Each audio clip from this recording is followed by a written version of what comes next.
the nature of light. So we need to talk a little bit about physics. The different sciences are not absolutely separate things. They overlap with each other. That's why if you're a biology major, you're taking chemistry, because there's some chemistry you have to understand to get biology. So we've got to do a little bit of physics here. So light. Light is a form of electromagnetic radiation. So it has electric fields and magnetic fields. So an electric field is a region in which electrically charged particles are going to experience a force, either of attraction or repulsion. A magnetic field is where a magnetized particle would experience a force. And these are oscillating waves, and they're perpendicular to each other. So they go through space, and it's kind of hard to understand. So all electromagnetic waves travel at the same constant speed. Light is a form of electromagnetic radiation. The speed that all of these travel at is called the speed of light. Okay, the speed of light is 3.00 times 10 to the 8th meters per second. That's crazy fast, right? So that's the speed of light. You don't have to memorize this number. We just often call it the speed of light. If you need it in a calculation on an exam, I would give it to you, or you can go look it up for homework or something. But this is a really important concept. And this is something that's going to come up in one of the questions on a future experiment, where they're going to, ask you about how fast these different kinds of electromagnetic radiation are traveling. They all travel at the same speed. All electromagnetic radiation travels at the speed of light. So red light travels just as fast as green light. So here's a diagram showing us a picture of electromagnetic radiation. So we have an electric field component that it's an oscillating field, goes up and down, and then we have the magnetic component that is perpendicular to the electric component. And they're both traveling in the same direction at the same speed. So that's what electromagnetic radiation is.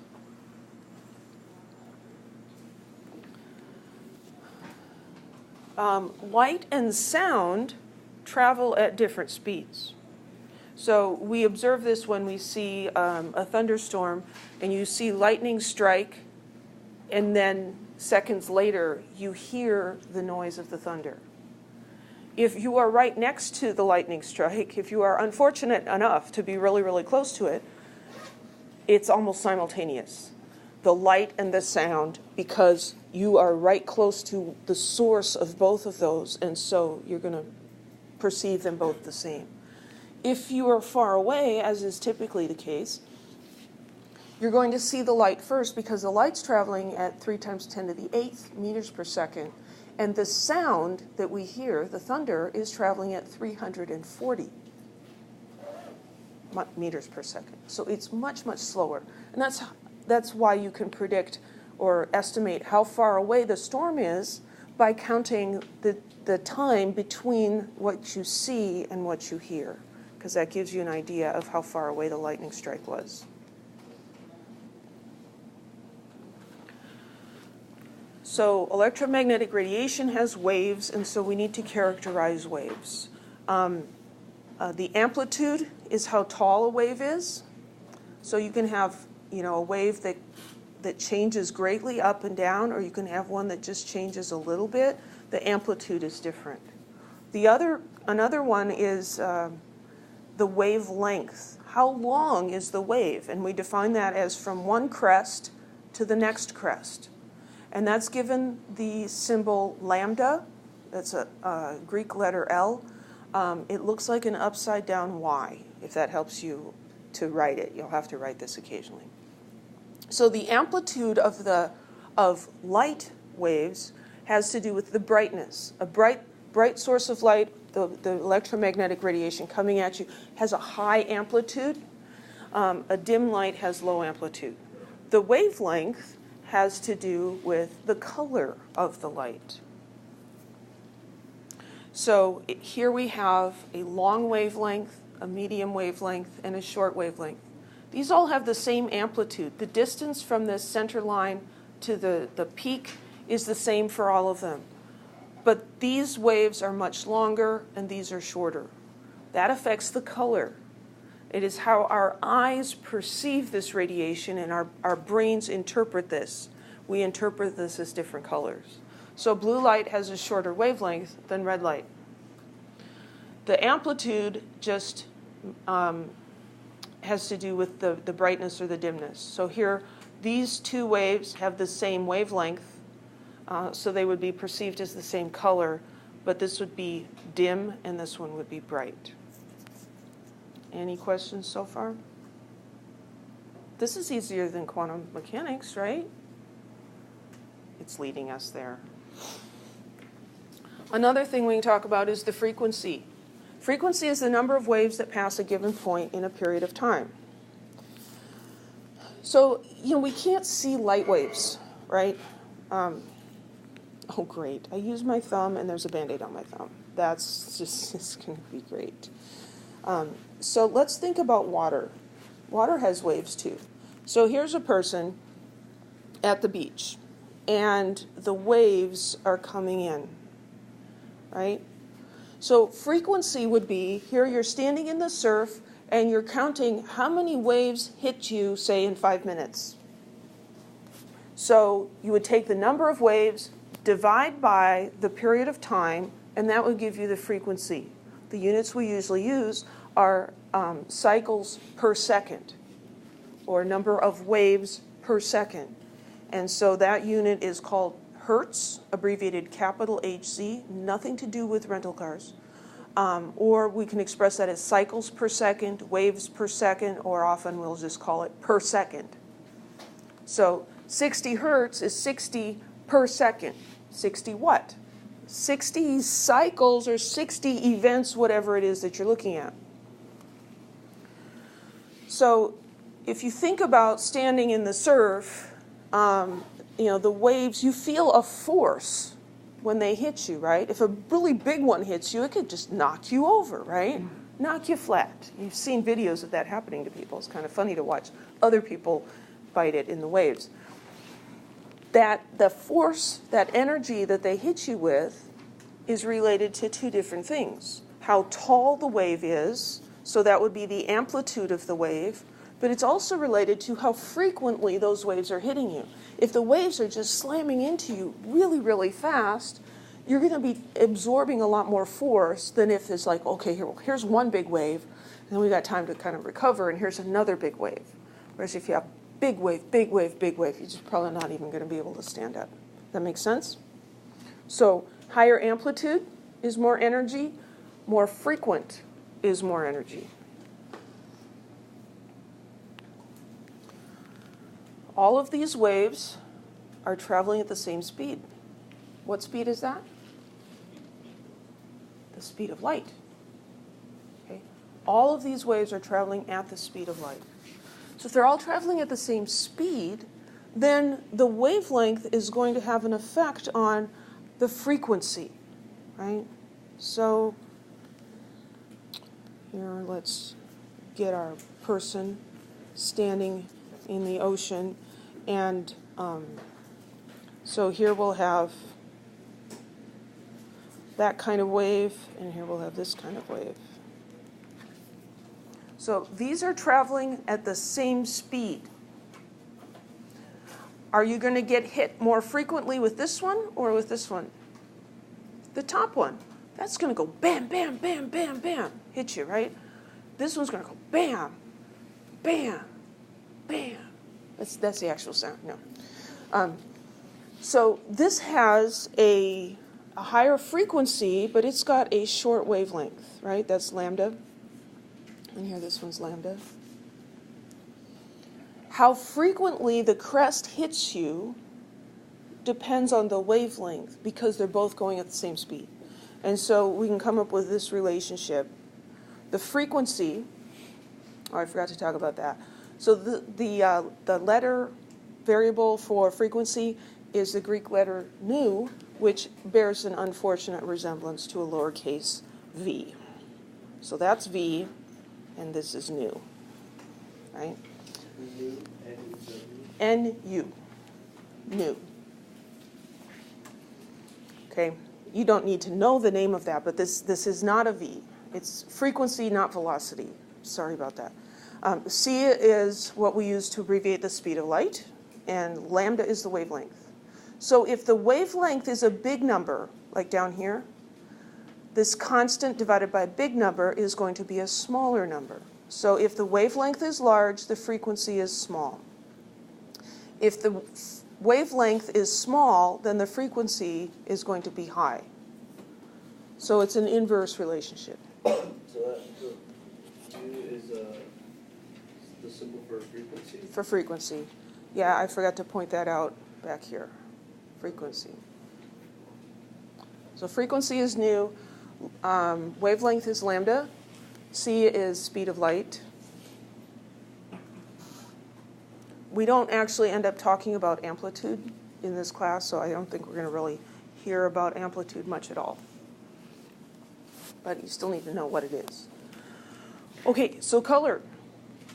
We talked about the color of a light is determined by its wavelength, which is related to its frequency, so you could refer to either one. White light is a mixture of all the colors of visible light. So the light coming from the sun is considered white light. Light coming from an incandescent light bulb is considered white light. It's got all the frequencies in it. When you pass white light through a prism, you get a rainbow, right? And when you see a rainbow in the sky after that thunderstorm that we were talking about, that's because the little droplets of water in the air are acting as prisms, and they're bending the light. The light always gets bent in the same way, and that's another physics thing, is how much the light is bent as it goes through the surfaces of this prism depends on its wavelength. And so the red light is bent the least, and the violet light is bent the most. And so you'll always see this same order, and this is the order: red, orange, yellow, green, blue, indigo, violet. And we need to remember that. So the way I've always remembered it is just taking those first letters like it was someone's name. Roy G. Biv.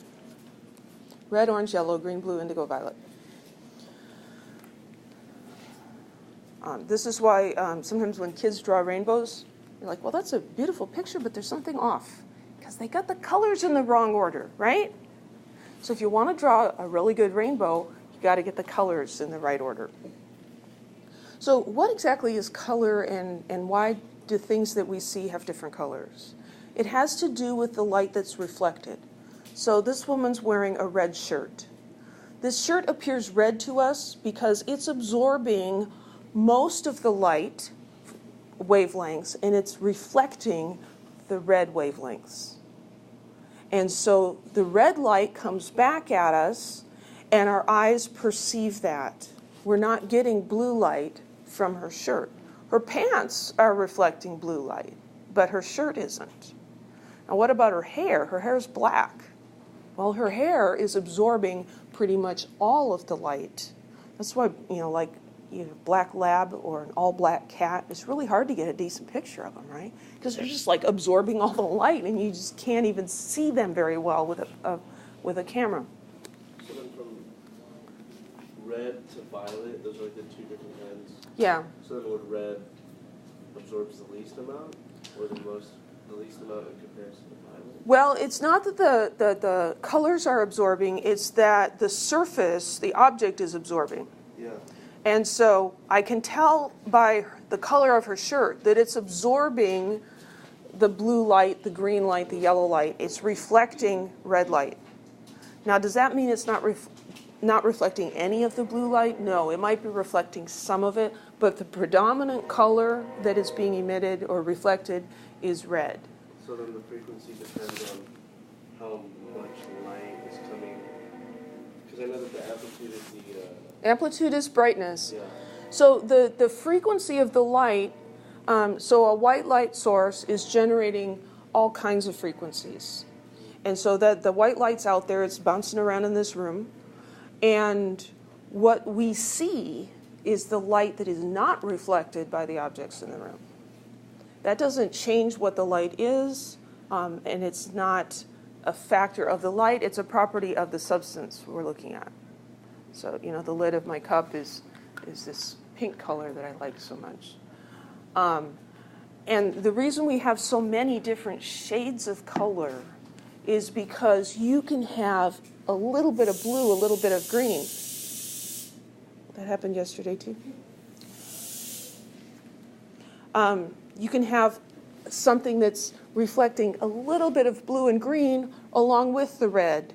And so those combined together is a little bit like mixing paints together, right? You can get different combinations and make all these different shades. But the colors that we see are what's being reflected from the objects that we're looking at. Any questions? So does that mean her shirt isn't really red, it's just the color we see? Does that mean her shirt isn't really red? Well, what does it mean to be red? Right? So this gets into all sorts of things that, you think about them too long, it can really give you a headache, right? What is vision? How do we see at all? What is this? I see you. Does that mean you're actually there, or is this some figment of my imagination? You can see things that aren't there. You can have a dream where you see things that aren't there, right? What? So light is reflected, and there are cells, molecules in our eyes that respond to those specific frequencies of electromagnetic radiation and undergo changes that send signals to our brains, and our brains have learned to interpret them as being indicative of what's around us. If you have to take Psych 101, you'll probably learn about, it wouldn't be 101 here, that's some other place. An intro psych class, one of the things I learned was they do experiments where they give you a pair of glasses that makes everything look upside down, right? And so at first you're like, oh my goodness, everything's upside down. And you wear them for a while, and then all of a sudden things look okay again. Did anything happen to the glasses? No, your brain decided, hey, this is not what's actually out there, so I'm gonna flip this over because it's obviously reversed. Pardon me? How does your brain know what's normal and what's not normal? So you really want to go down that path? No, I don't. I'm just saying, this goes Yeah, back to that question. there's tons and tons of questions there, right? And what about color blindness?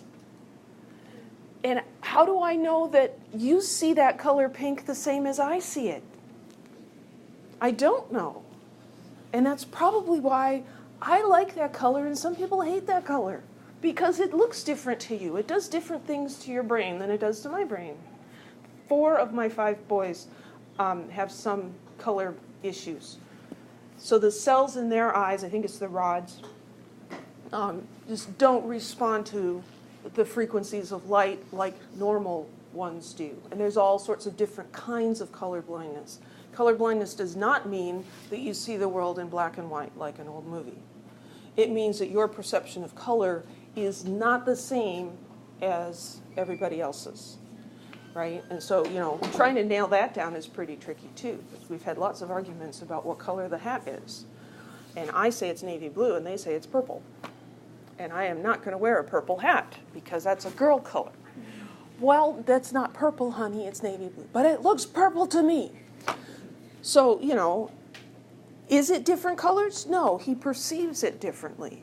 To him, the response his brain gets from purple and that color is the same. It just looks the same to him.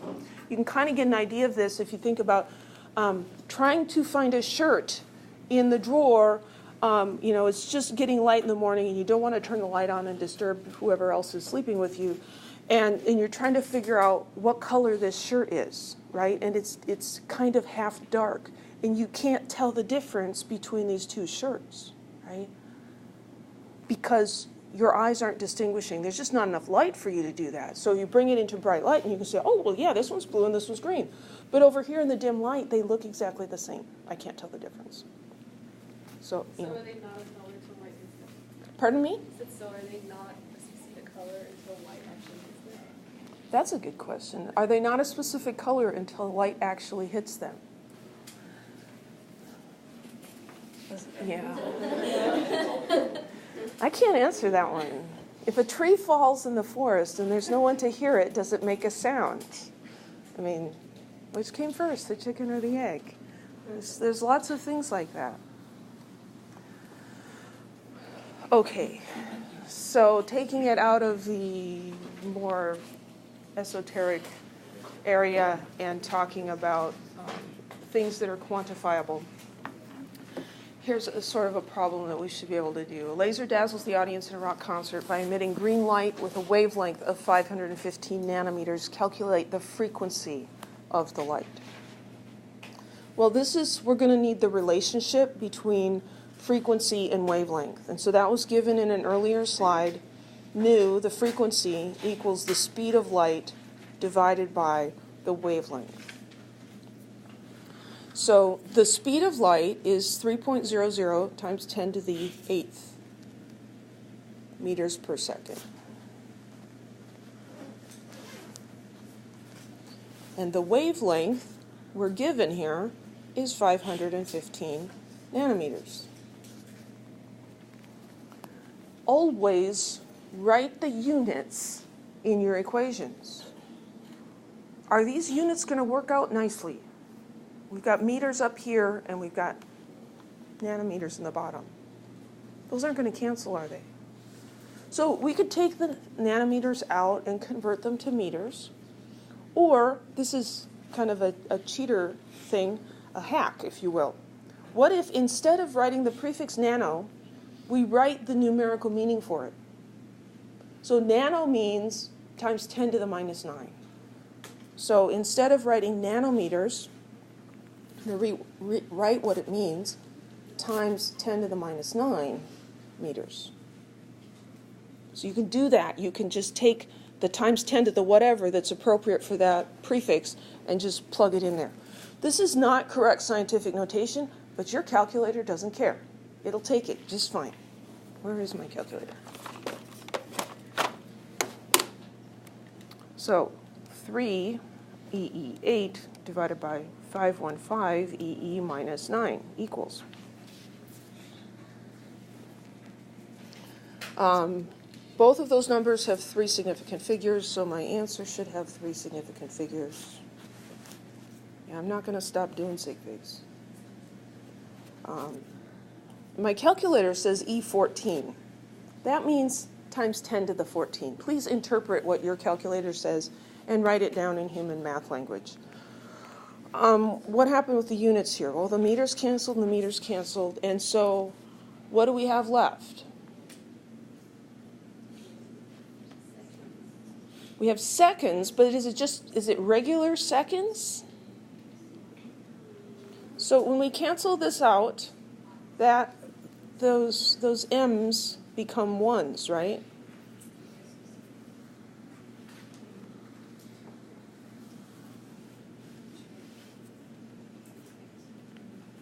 So that's 1 over seconds. So we can write this as 1 over second. We should round this off. 5.83 times 10 to the 14. Whoops. We can write that as second to the negative 1 power. Or we could say hertz, Hz. That's the frequency of the light. Any questions?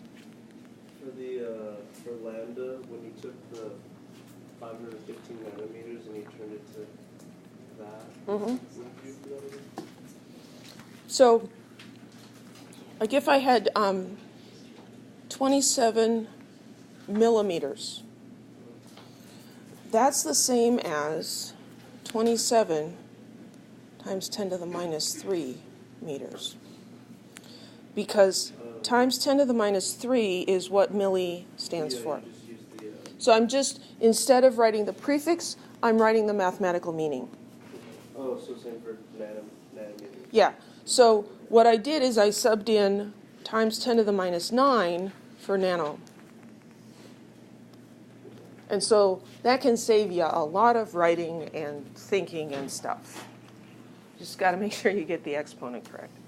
Any questions?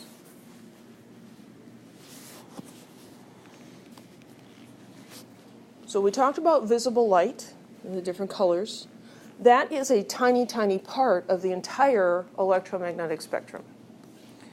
So there's electromagnetic radiation that has shorter wavelengths. Shorter wavelength is going to be higher frequency. That's going to be higher energy. And we have to be able to remember that. So again, think about the guy standing at the beach.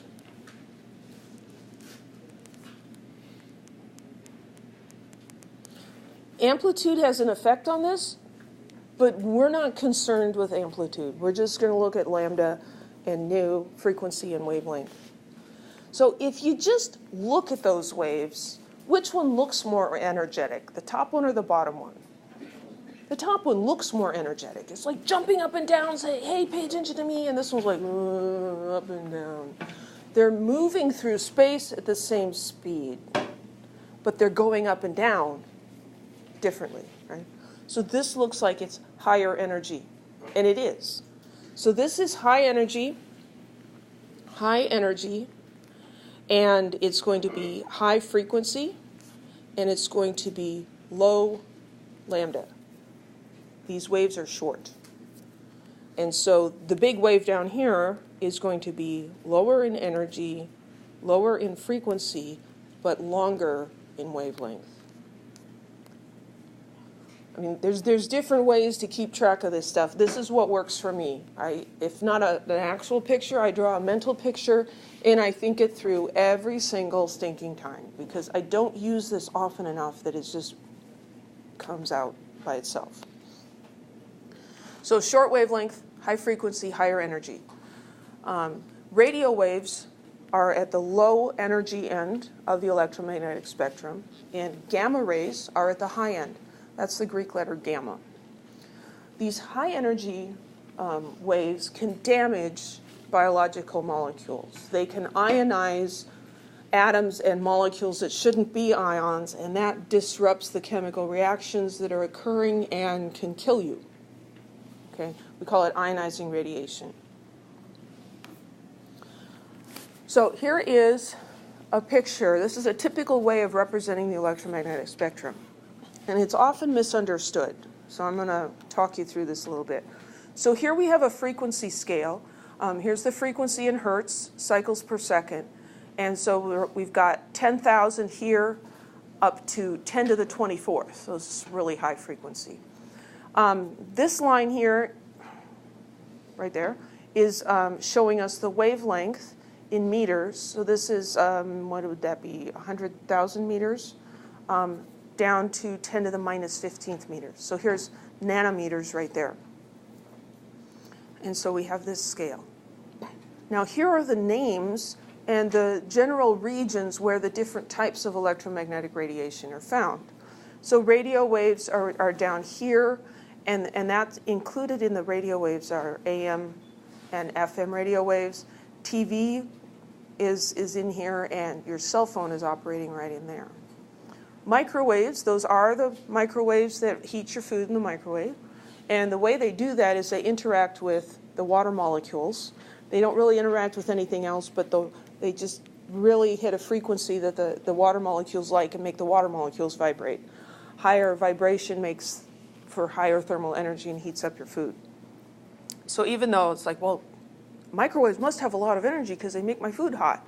Yeah, but they just affect the water. The other things in the microwave don't get hot. It's not like the oven where the whole thing gets hot, right? It's just the water. So these are actually lower in energy than visible light. Then we've got infrared. The visible light is just this tiny little piece here. And then there's ultraviolet, which is more energetic. That can give you a sunburn, right? X-rays, see through your tissues and look at your broken hand bones. I can show you a picture of my son's hand if you're interested. And then gamma rays are the really high energy ones. So right here is the visible light. And we are interested in visible light because we can perceive that. Yeah, question?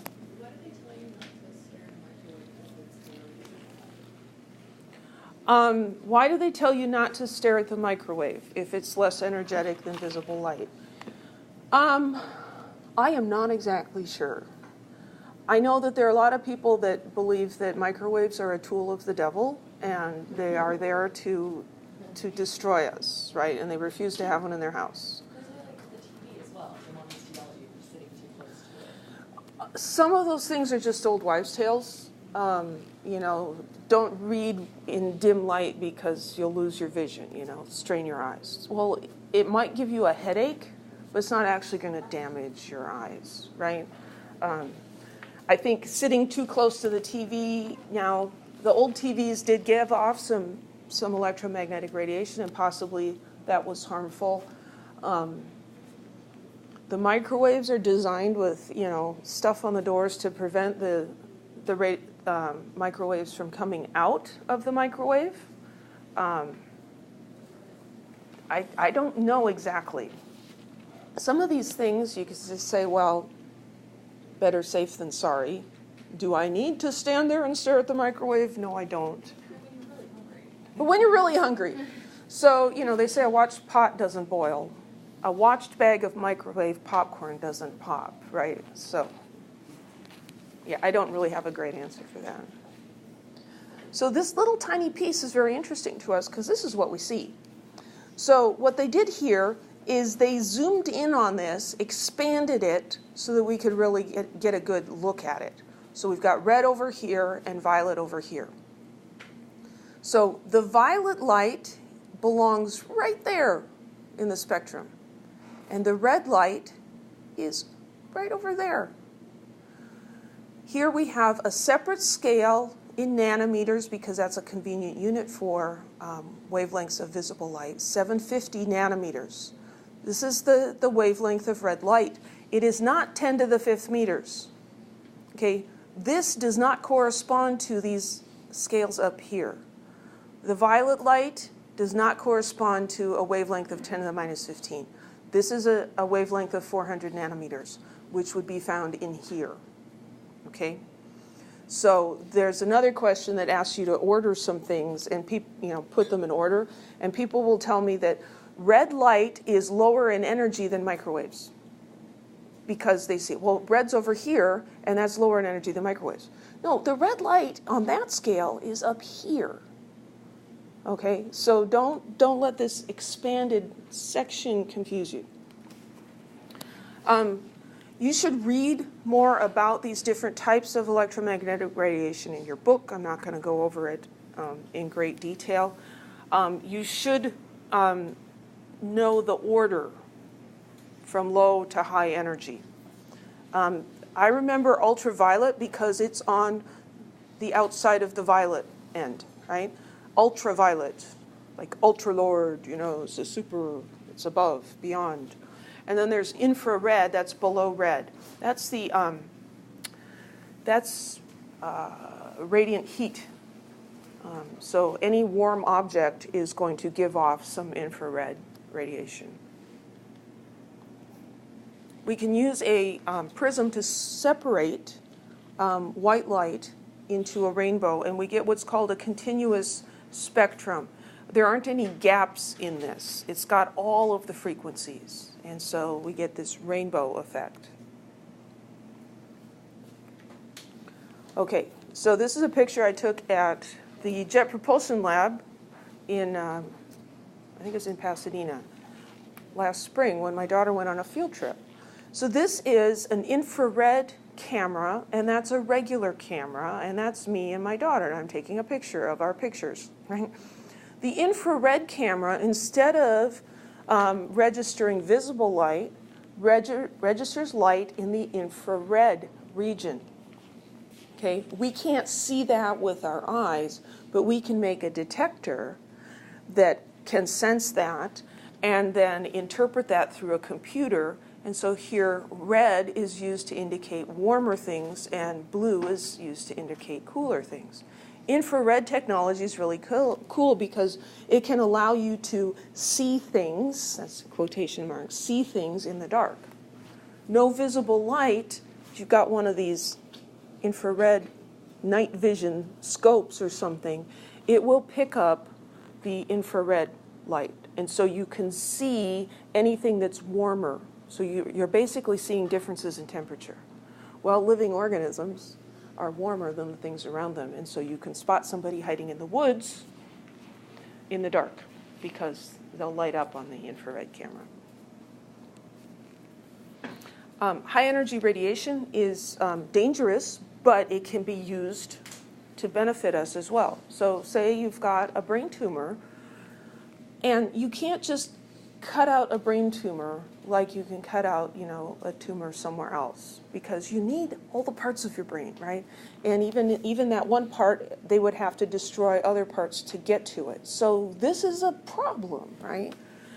So they can use gamma radiation to destroy that tumor. Now, what you do is you have multiple beams coming, all focused on the same tumor. This beam is going to cause some damage to the healthy tissue it goes through. But, we have this benefit-risk balance, right? So it will cause a little bit of damage here. This beam's going to cause a little bit of damage to the healthy tissue. This one, a little bit of damage. But they're all focused on the tumor. And so you get multiple beams causing a small amount of damage to the healthy tissue, all focused on the tumor, causing a great deal of damage to the tumor. And so that is one technique for getting rid of a brain tumor.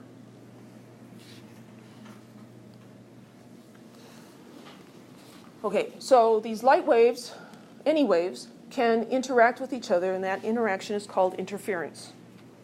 So you can have constructive interference or destructive interference. When the waves are in phase, meaning the peaks line up and the troughs line up, and those two waves interfere with each other, they magnify, they get bigger, right? Constructive interference. If you've ever jumped on a trampoline with someone else, you know that some funny things can happen, right? Depending on the frequency that you're jumping at. If you get it just right, you can send somebody sky high, even though they weren't bouncing very much, because of constructive interference of you're bouncing and they're bouncing. You can also have a situation where it just like is, you thought you were going to go back up again and you just stop. You're like, how does that even happen? Destructive interference. So a trampoline has waves caused by you jumping on it, and those can interact in a destructive way and basically cancel each other out. Actually, literally cancel each other out. Destructive interference. We can think of this as adding these two waves. So if we add this positive to this negative, we get 0. And this negative to this positive, we get 0. And so because they're exactly out of phase, they're going to add up to 0. This is a principle used in noise-canceling headphones. How does it work? Well, it takes the sound waves and shifts them and sends them back into your ears and cancels them out. And so the sound is gone, or at least significantly reduced. Constructive and destructive interference. So that's interference. Then there's diffraction. Diffraction involves either a barrier or like an obstacle or an opening in a barrier.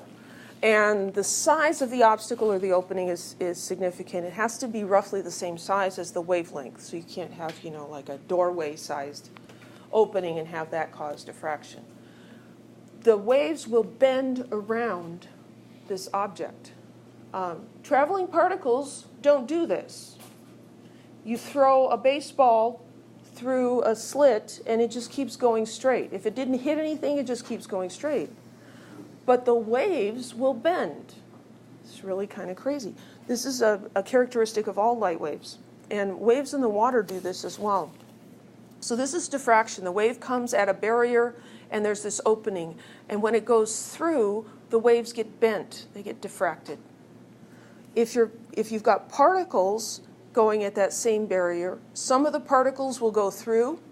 Their path will not be affected at all by the presence of that barrier. And the ones that hit the wall, we're just going to stop or bounce back. So particles and waves do different things when they encounter a slit like this. So I got another YouTube video. This is one of my favorites.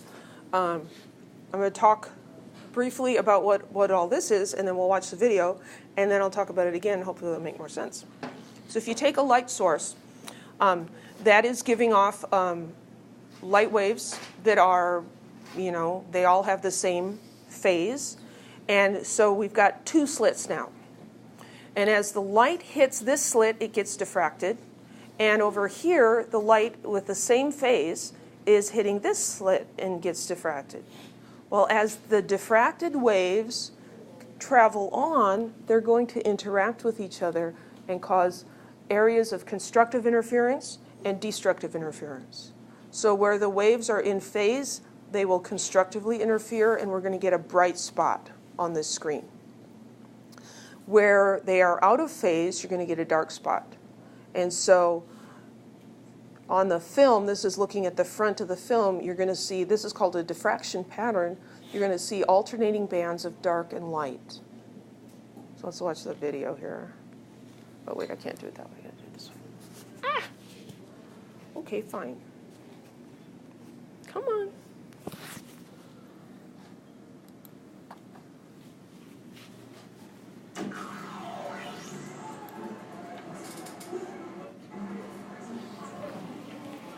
What is light? What is light? What is light? That's a good question. What is light? Isn't that an element? Light is brightness, I guess. We have auras, We all have auras. which are light. Yes, they are. It lights up the room. It makes it not dark. What's the difference between blue light and red light? The colour. It goes in your eyes and then you see stuff. They range from white to red to orange to green. It's like the chakras of your body. Can you see my aura? No, not particularly right now. Is it too bright out? It's very sunny out here today. Does that make it harder to see someone's aura? Not necessarily. If I was to explain it to a blind person, right, Yeah. it would be the difference. You see nothing whatsoever as a blind person, whereas I see things in front of me. To be fair, the question of what light is not an easy one. For centuries, the greatest minds in science debated this issue. In the late 1600s, Newton proposed that light was a stream of particles, or corpuscles. He proposed this in his treatise Optics. But at the same time, a Dutch physicist named Huygens proposed that light was a wave. And this debate raged on until it was settled by the experiment I've recreated today, Thomas Young's double-slit experiment. To make sure I got the experiment right, I went to the original source. With the help of Brady Heron, I managed to get into the vault underneath the Royal Society in London. There I found Thomas Young's handwritten notes from 1803. I brought into the sunbeam a slip of card, about 1/30th of an inch in breadth, and observed its shadow, either on the wall or on other cards held at different distances. Besides the fringes of colors on each side of the shadow itself was divided by similar parallel fringes of smaller dimensions. Wow. This is an experiment so simple that you could make it at home, and yet so fiddly that I have never seen it before done with sunlight. I was thinking about doing it in a box, like a fridge box. And you can take it out on the street. Taking it out on the street. Could I possibly interview you guys for about a minute? We're doing a science experiment. What I have here is an empty box. And this is a little eyepiece where we can look in, and this is a hole. And I'm going to place this slide above that hole. And if you look closely, you'll see that there's two openings. Very narrow openings side by side. It's a double slit. Now before we have a look, we need to tilt it towards the sun a little bit. So we want the sun to hit this double slit directly. What are we going to see on the bottom? Well, the obvious thing you think you're going to see is you're going to see two lines. 2 lines on the bottom of the box. 2 bright bands. Two little lines. Yeah, I think it'll be one line for two. I could expect to see the whole box without. That'll probably be a kaleidoscope of some sort. A bunch of colors. Probably, yeah. Rainbow, different colours. There, have a look. You expected to see kind of one line. Is that what you see? No, I see dots. How many? it's one circle. Oh, there's one in the middle strongest, 2 either side. The 2 on the outside are multicolored. The one in the middle is just white. With part of a rainbow? The rainbow of colour as well. Quite a few colours, but lots of little dots. Like there are more dots appearing. I think I can even see more dots spreading along. Yeah, that's amazing. Yeah, I can see tons of dots now. Not tons, but I can see dots spreading across that way. Either side. Yeah, definitely. Isn't that amazing? Yeah, that's incredible. And that's just nothing else apart from 2 slits. 2 slits.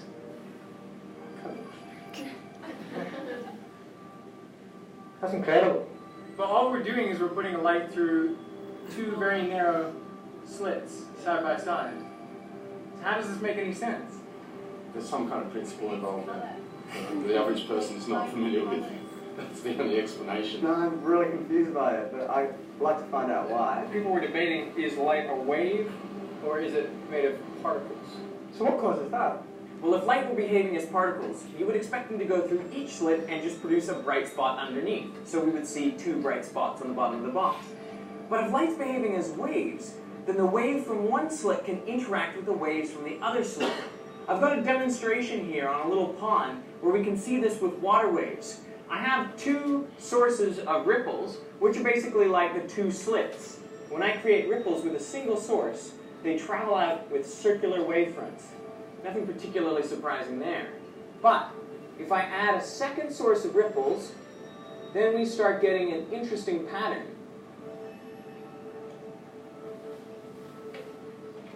This pattern is created by the ripples from the two sources interacting with each other. Where they meet up peaks with peaks and troughs with troughs, the amplitude of the wave is increased. That's what we call constructive interference. But if the peak from one wave meets up with the trough from the other, then we get destructive interference, and there's basically no wave there. And this is exactly what was happening with the light. When the light from one slit met up, peaks with peaks and troughs with troughs, they constructively interfered and produced a bright spot. But if the trough from the wave from one slit met up with the peak of the wave from the other slit, they would destructively interfere, and you wouldn't see any light there. It's light canceling itself out. This is basically the same as like having 2 drops of water fall in a swimming pool. That's right. Exactly the same And then they go and pattern. overlap. As this ripple overlaps with those ripples, down the bottom, you get a series of, you get like a bright spot, and then a dark spot, then a bright spot, then a dark spot, then a bright spot. Now there's a slight complication, which is that sunlight is composed of many different colors, and they have different wavelengths. So obviously they're going to meet up at slightly different points. And that's what caused the rainbowing effects as we go further from the central maximum. So you saw the ones to the right were slightly colored. Yeah, that's it's because working. the reds are going to meet up at different places than the blues. And that's all that makes the colour differences in different wavelengths. Exactly. That's amazing. So the difference So between there's red so and blue, that red bin over there, and the green part is just, I'm seeing It's a that, different- it's just different different wavelength. And that's how we bring in all these beautiful colours all around us. exactly. That's amazing. I'm amazed.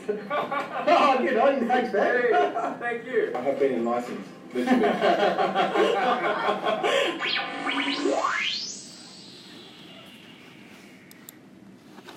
Okay.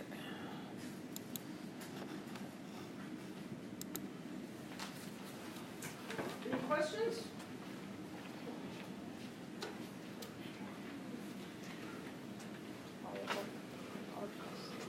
A lot of questions. So one of the things I really like about that video is when he does it on the water, and you can actually see it happening, right? So this is like the ripples on the water. What he did though, instead of having a slit here, is he was generating two sets of waves right here using the two balls. And so you have those two sources, and that generates these curved waves that are moving out, and then they interact with each other and they cause interference, bright and dark bands. Does that make sense? The colors come from the red light is bent less than the blue light, and so that's why in the center you get the bright white, and then as you go farther out, the colors get more and more separated because it becomes more of a factor. Any questions? So light behaves as a wave. Light also behaves as a particle. So there are many metals that will emit electrons when a light shines on their surface. It's called the photoelectric effect. So photo referring to the light. Actually, I'm going to go ahead and do this one first, then go back. So here's the kind of setup where you would have that happening. So here on the metal surface, you've got light shining on it, and that can cause electrons to be emitted, to be spit out of the metal surface. So you put that surface inside of an evacuated chamber, you hook up an electric voltage across this, so that you can detect the electrons. Because this happens, but you can't see the electrons because they're way too small. So this is a positively charged electrode here. The electrons will be attracted to that, and when the electrons move from the metal to this positive terminal, a current will flow. We can measure that. So we can see, is the photoelectric effect happening or not, and we can measure how strong it is. So this was observed that this happens, and classic wave theory says, well, the energy from the light is being transferred to the electrons. And so this theory would say that only the intensity of the light should affect the emission of electrons. If you've got a really bright light, you'll get electrons out, and if the light is dim, you won't. Well, not immediately. If the dim light is used, you'll have to give it some time for those electrons to absorb the energy from the dim light until they have enough to be ejected. But that's not what is actually observed. So here we've got rate of electron ejection versus frequency of light. At low frequencies of light, both high intensity and low intensity, there's no current, no electrons get ejected. Not even if you wait a long, long time. And you get to a certain point as you're increasing the frequency of the light, changing the color, changing its energy. You get to this certain point, and the photoelectric effect begins, and there's no lag time. It just happens. Now, there is a difference between high intensity and low intensity in that you get more electron ejection with the higher intensity light than the low, but it happens at the same frequency with both of them. If you go to higher frequencies, it doesn't change anything. It just stays the same. So Einstein had an explanation for this. He proposed that the light energy is being delivered to the atoms in that metal as packets of energy. It's not like a stream of energy, but it's individual pieces, little packages. Okay, and you can get a package or you cannot get a package, but it's one or the other. So we call a packet of light a quantum or a photon. You probably heard the word photon. Photon torpedoes, right? So the energy of a photon, E, is directly proportional to its frequency. So same idea with the waves, the higher frequency is more energy. It's inversely proportional to the wavelength. Long wavelength would be a low energy. And so we can use this equation down here, E equals h nu. H is just a proportionality constant. And that constant has a name. It's Planck's constant. We give it the symbol H, and it has this value. You don't need to memorize that, but you should know H. Okay, that's a constant. I have to go look up what its value is. It's this joules per second. So we can combine that equation with the previous one relating frequency to speed of light and wavelength, and we can get E equals hc over lambda. Both of those are very useful equations. Yeah?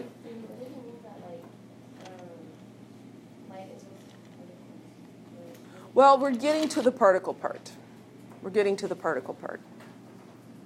The particle part. The part where we talk about parts. So the energy being related to frequency and wavelength. So here's a problem. A 100-watt light bulb radiates energy at a rate of 100 joules per second. So watt is a unit of power. Power is energy over time. 1 watt is 1 joule per second. And so that's why 100 watts is 100 joules per second. So now we're saying if all of the light emitted has a wavelength of 525 nanometers, how many photons are emitted per second? What, right? What the heck? Okay, we got to put some pieces together here. Well, so we've got lambda. Lambda is 525 nanometers, right? We know the speed of light, or we can look it up. 3.00 times 10 to the 8th meters per second. Planck's constant is 6.626 times 10 to the minus 34 joules times seconds.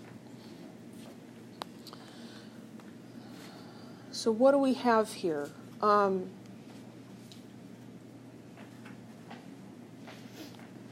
We want to know how many photons are emitted per second. This is giving us an amount of energy being emitted per second. Could we calculate how many photons it would be for that amount of energy?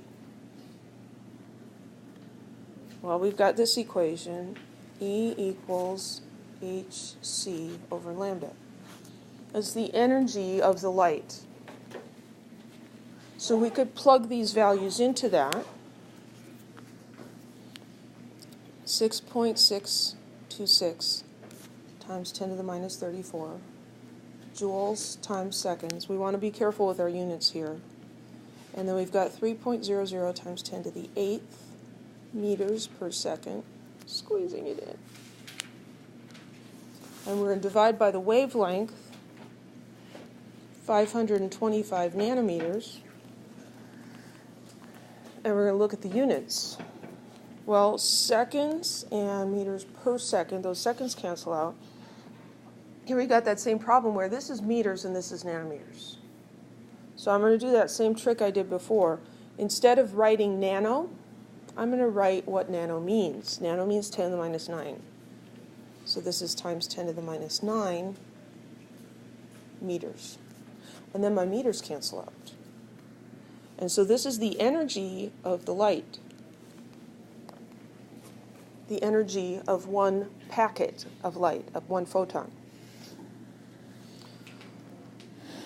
So 6.626 EE minus 34 times 3 EE8 divided by 525 EE minus 9 equals. And so the energy here, and we're told to assume 3 significant figures to get over the 100 watt business. That's 3 sig figs. That's an 862 times 10 to the minus 19. And the unit left standing is joules. So the energy of one photon is this many joules. Well, this light bulb is doing 100 joules per second. How many photons is it going to take to get 100 joules? Well, this is equal to the energy of one photon. I could use this as a conversion factor between photons and joules. I take 100 joules per second, and I want to put joules on the bottom and photons on the top to convert that unit. So 1 photon, I didn't leave enough room, 3.7862 times 10 to the minus 19.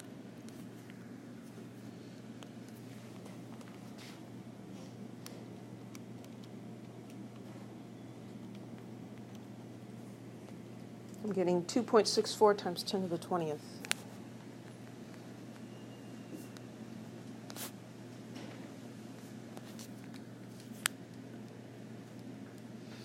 Photons per second. Any questions?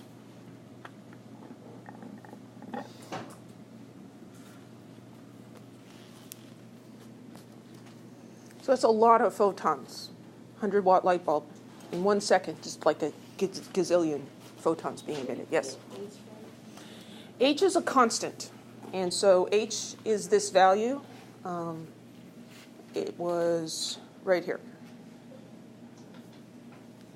Any other questions?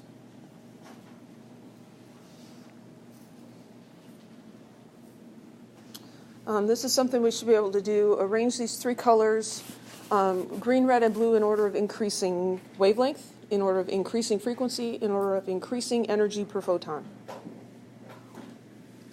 This is something that students get messed up on. They get messed up on the mechanics of the question, which is unfortunate. So I'm going to try to teach you what this means. So in order of increasing means that you put the smallest thing first, and then the middle thing, and then the biggest thing.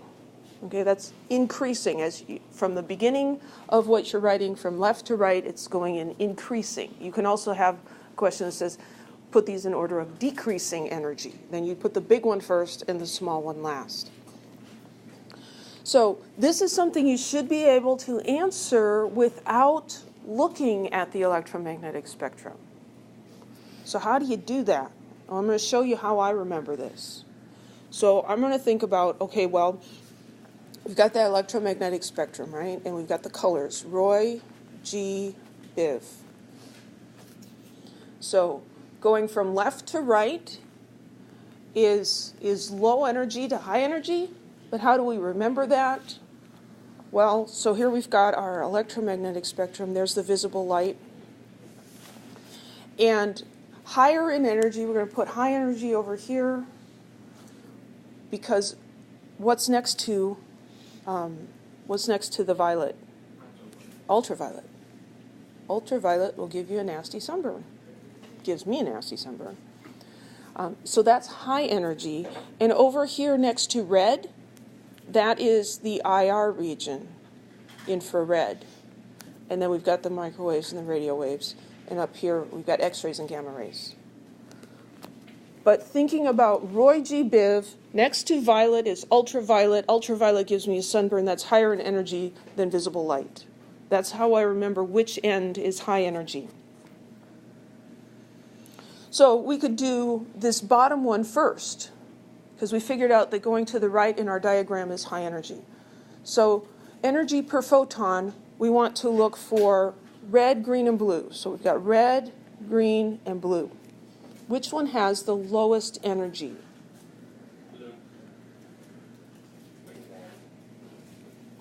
This is the high energy end.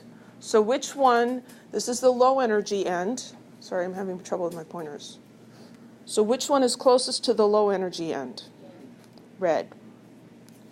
So red is the lowest in energy. And which one's the highest? The blue. And green is in the middle. Right? So this is increasing, going from low to high. So it's red, green, blue.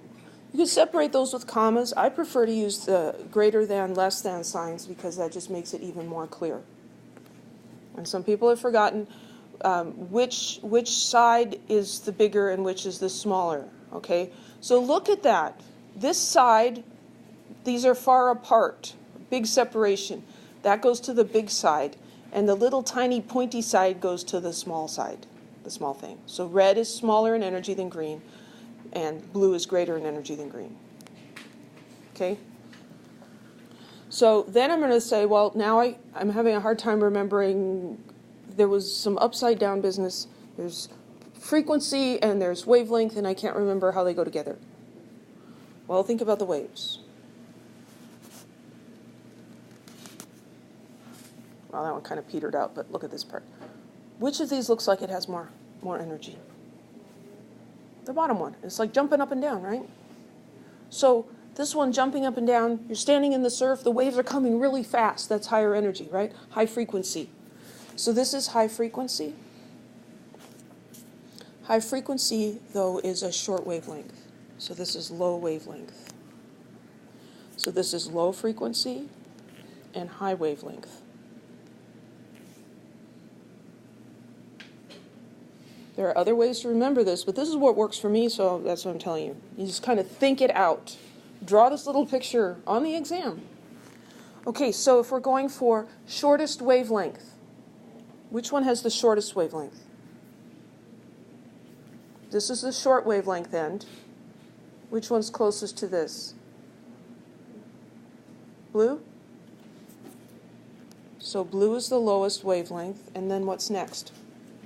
Green, and then red.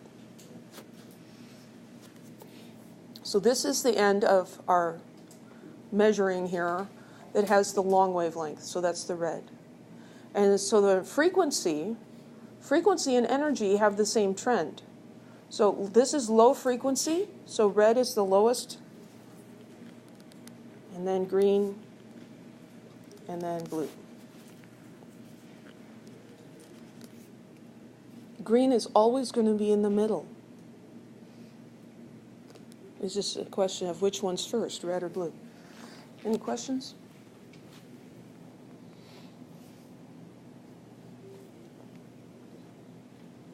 We got to finish this. So ejected electrons. I'll get back to the particle business.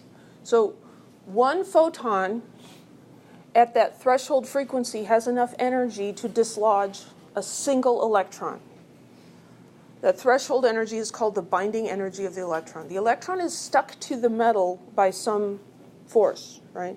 And to get it off, you have to break that force. That's that threshold frequency. That particle has just enough energy to dislodge a single electron. So when you've got a higher frequency photon with more energy, it's got enough to break the electron out, and then what happens to the rest of the energy?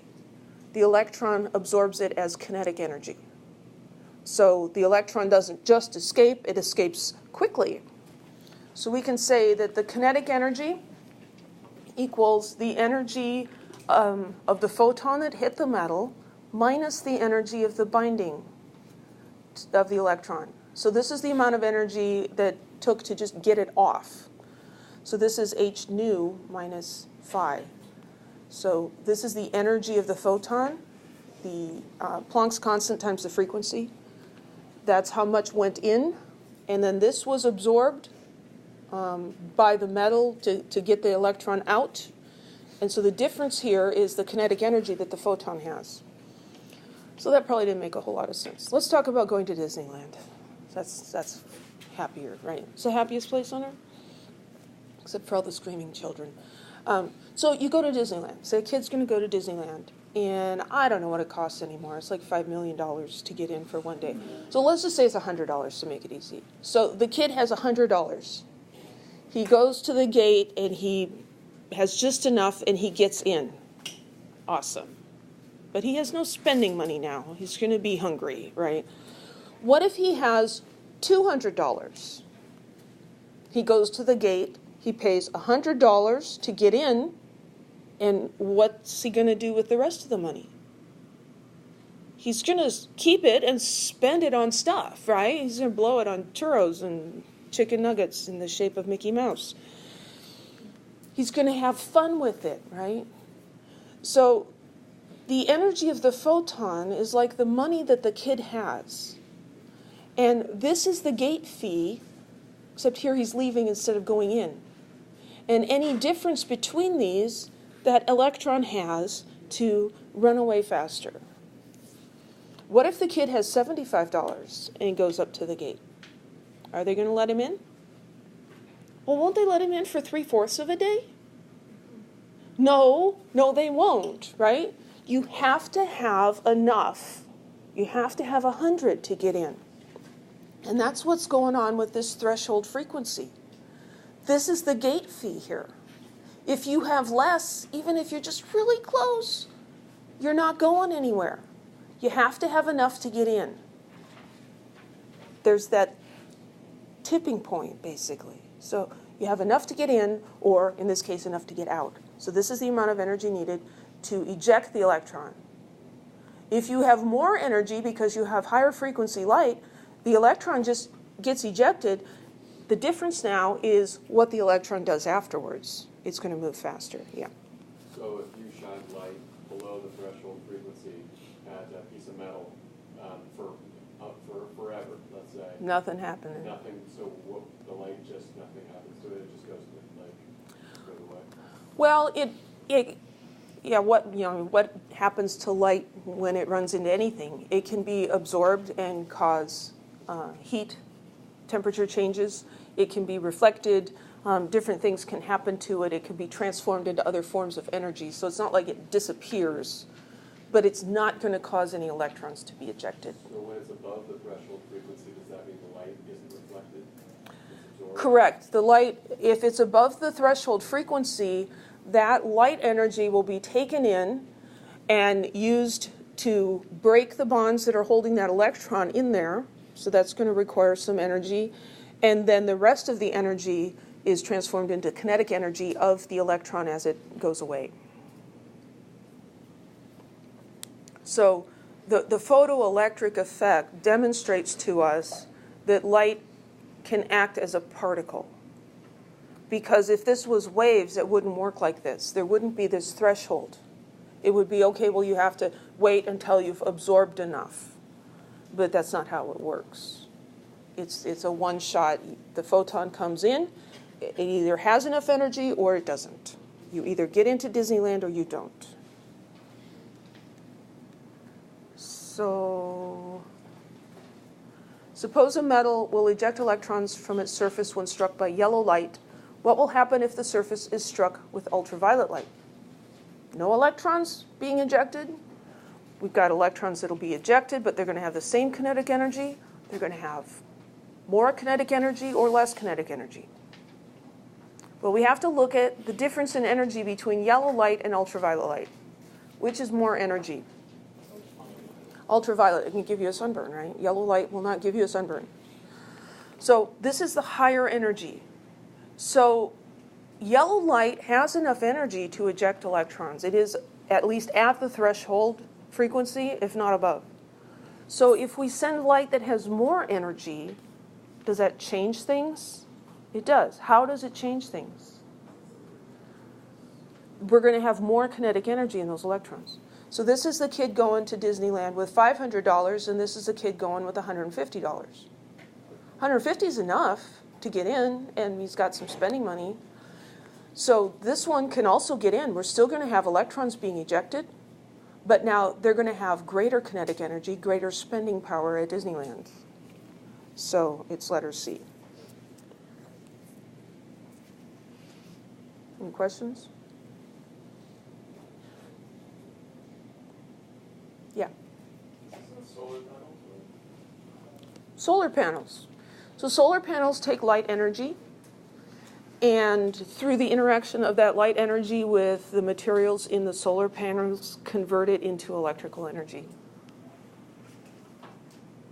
So it is,